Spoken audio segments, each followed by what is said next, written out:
नमस्कार दोस्तों, मैं मुकेश सक्सेना दिल से जमा तक चैनल में आपका हार्दिक स्वागत करता हूं। आज का जो मैंने विषय चुना है कि हमारे देश के नेता कैसे होना चाहिए, क्योंकि कई बार जब मैं नेता को देखता हूं तो मुझे बड़ा आश्चर्य होता है। जिस तरीके का उसका व्यवहार होता है उस तरीके को देख के मैं बड़ा आश्चर्यचकित रह जाता हूं। जैसे सबसे पहली तो बात है कि नेता की चुनने की जो विधि है वो किस तरीके की होना चाहिए। सबसे पहले मैं एक उदाहरण के लिए कहता हूँ कि जब कोई भी जॉब निकलती है, सरकारी जॉब हो या प्राइवेट जॉब हो, तो उसके लिए कुछ एलिजिबिलिटी होना जरूरी होती है, यानी योग्यता होना जरूरी होती है। जैसे उसकी एजुकेशन कितनी होना चाहिए, ठीक है, उसकी एज कितनी होना चाहिए, उसका करेक्टर सर्टिफिकेट होना चाहिए, और उसके बाद वो सारी योग्यताएं होने के बाद फिर वो रिटन क्वालिफाई करता है, इंटरव्यू क्वालिफाई करता है, अपना करेक्टर सर्टिफिकेट जमा करता है, तब कहीं जाकर उसकी ज्वाइनिंग होती है। लेकिन भाई अगर आपको नेता बनना है तो आपके लिए कोई योग्यता होना जरूरी नहीं है। आप अनपढ़ हो तो आप नेता बन सकते हो, आप गुंडे हो आप नेता बन सकते हो, आप बदमाश हो आप नेता बन सकते हो, आप जेल के अंदर हो तब भी आप चुनाव लड़के नेता बन सकते हो। तो भाई ये कैसी व्यवस्था है इस देश में। एक गुंडा बदमाश अगर कोई नेता बन जाएगा तो किस तरीके के समाज का वो निर्धारण करेगा, इसी बात पर मैं चर्चा करने जा रहा हूँ।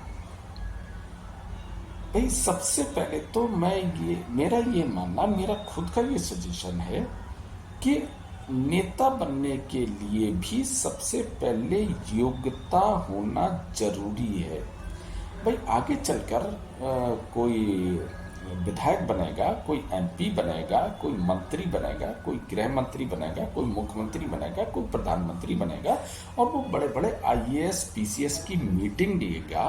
अगर वो व्यक्ति पढ़ा लिखा नहीं होगा तो एक कितनी बड़ी मजाक होगी हमारे समाज के लिए, हमारे देश के लिए, कि एक अनपढ़ व्यक्ति, एक जो सबसे हाई पोस्ट होती है आईएएस आईपीएस पीसीएस, इन लोगों की वो मीटिंग ले रहा है। उसके समझ लिए कि कितनी बड़ी मजाक है ये। तो मेरा जो मानना है कि नेता बनने के लिए एक योग्यता कम से कम ग्रेजुएशन होना जरूरी है। नंबर 2, उसका करेक्टर सर्टिफिकेट लगना चाहिए। नंबर 3, अगर किसी पर कोई आपराधिक केस चल रहा है तो उसे टिकट नहीं मिल सकता।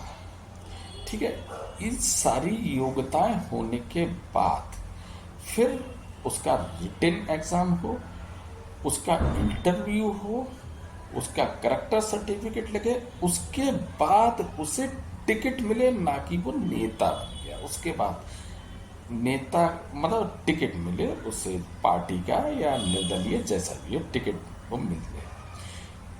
क्योंकि कम से कम इस चीज से ये तो होगा कि जो हमारे नेता बनेंगे वो पढ़े लिखे तो होंगे। किसी समाज में अगर वो कहीं कहीं पर भी अगर वो जाते हैं तो पढ़े लिखे लोगों का एक अलग ही व्यवहार होता है, एक अलग ही तरीका होता है, एक समाज का एक निर्धारण करता व्यक्ति। भाई बाबा साहब अम्बेडकर ने भी पढ़ाई के महत्व को बहुत ज़्यादा समझाया था कि पढ़ाई का कितना महत्व है, और वो कहाँ से लेकर कहाँ किस स्तर तक पहुँच गए थे वो। तो अगर हमारे नेता इस स्तर के होंगे जो बिना पढ़े लिखे, बिना कुछ करे, केवल बस नेता बनना है, कोई योग्यता होना जरूरी नहीं है, तो ये एक अच्छे समाज का निर्धारण नहीं कर सकते मेरे हिसाब से। मैं भी कई बार जो सदन की कार्रवाई होती है, चाहे वो लोकसभा हो चाहे वो राज्यसभा हो, मुझे कई बार बड़ी शर्म आती है कि जब एक व्यक्ति बोल रहा होता है तो बाकी सारे के सारे नेता लोग शोरगुल मचा रहे होते हैं, उसे बोलने ही नहीं देते। भाई अगर आपको किसी बात पर आपत्ति है तो आप अपनी बारी आने का इंतजार करो। जब उसके जब आपकी बारी आए तो आप अपना विरोध दर्ज कराओ, या आपको बहुत ज़्यादा आपत्ति हो रही है आप अपना हाथ खड़ा करो, आपका जब नंबर आएगा तो आप अपना विरोध दर्ज करा दो। लेकिन आप ये शोरगुल करके आप क्या दिखाना चाहते हो, क्या समाज को दिखाना चाहते हो? आपको लगता है कि एक सभ्य समाज इस तरीके के शोरगुल से खुश होता होगा? मैंने तो अभी जल्दी में एक कार्रवाई देखी थी कि प्रधानमंत्री जी, जो कि अपने सदन के प्रधान होते हैं, वो बोलने खड़े हुए तो उन्हें बोलने नहीं दिया जा रहा था। जितनी देर वो बोल रहे थे आप लगातार शोर मचा रहे थे।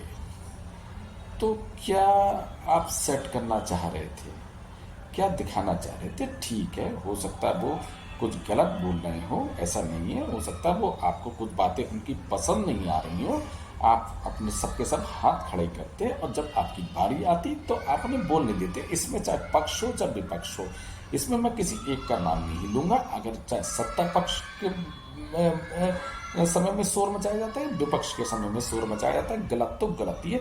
और इस कार्रवाई को, सदन की कार्रवाई को पूरी दुनिया देखती है। आप क्या दिखाना चाहते हो?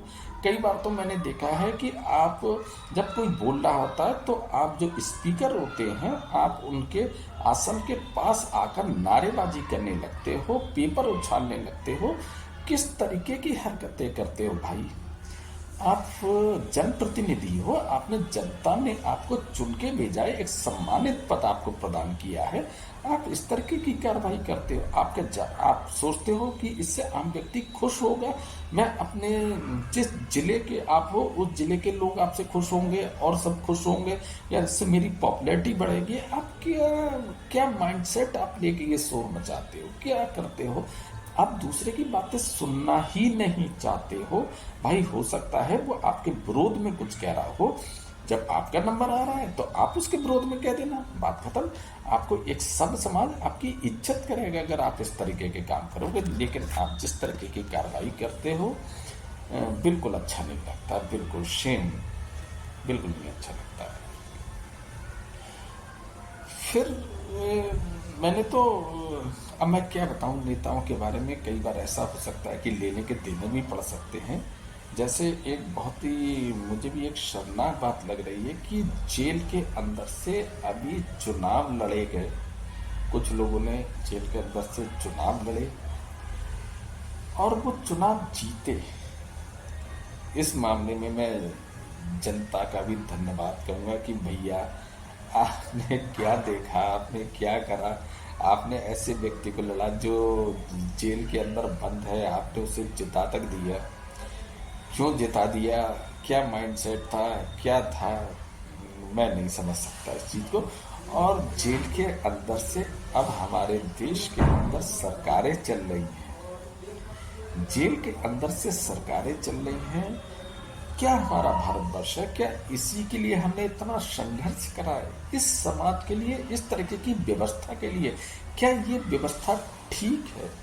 क्या इसमें सुधार की कोई गुंजाइश नहीं है? क्या नहीं सोचना चाहिए कि ये जो समाज है, इस तरीके का समाज कहाँ, आपको कहाँ से कहाँ लेकर जाएगा? बहुत सारी चीजें हैं। कई बार पक्ष और विपक्ष में इतने ज्यादा मन मुटाव हो जाता है कि अगर जो देश हित में कोई अगर निर्णय होता है, देश हित में अगर कोई काम हो रहा होता है, विपक्ष का केवल उसमें विरोध ही दर्ज कराना होता है। नहीं भाई नहीं, ऐसा मत करो आप।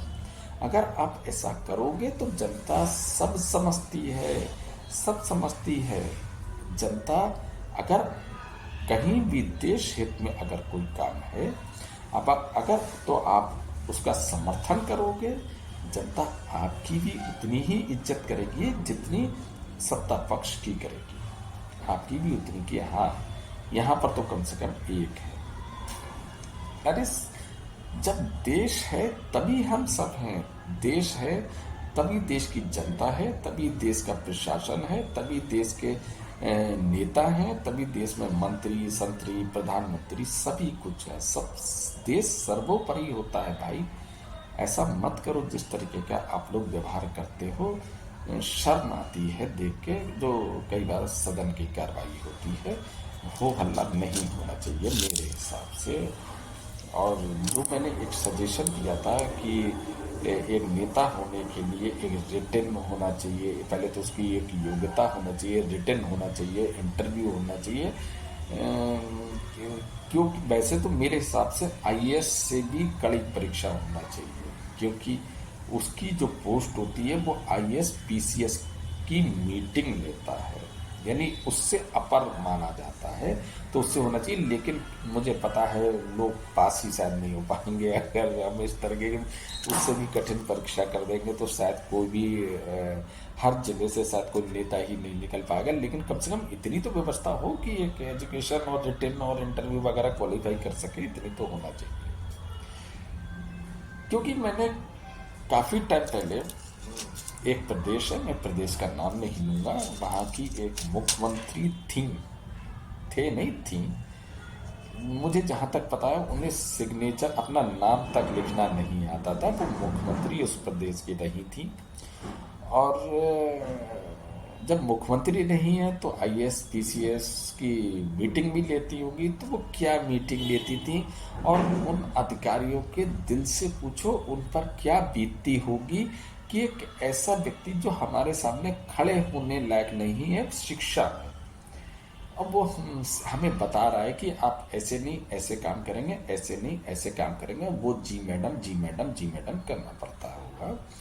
तो ये एक अच्छी बात नहीं है। फिलहाल तो बहुत कुछ कहा जा सकता है, सब कुछ है, लेकिन बदलाव होने की गुंजाइश है। कम से कम अगर हमारे देश में एक अच्छे नेता होंगे, एक अच्छी व्यवस्था चलेगी, एक सब कुछ होगा। तो आज मैं वीडियो को बहुत लंबा नहीं करता, मैं बहुत कुछ बोलना चाहता था, लेकिन मैं फ़िलहाल यहीं पर समाप्त कर रहा हूँ। ठीक है, धन्यवाद, नमस्कार, जय हिंद।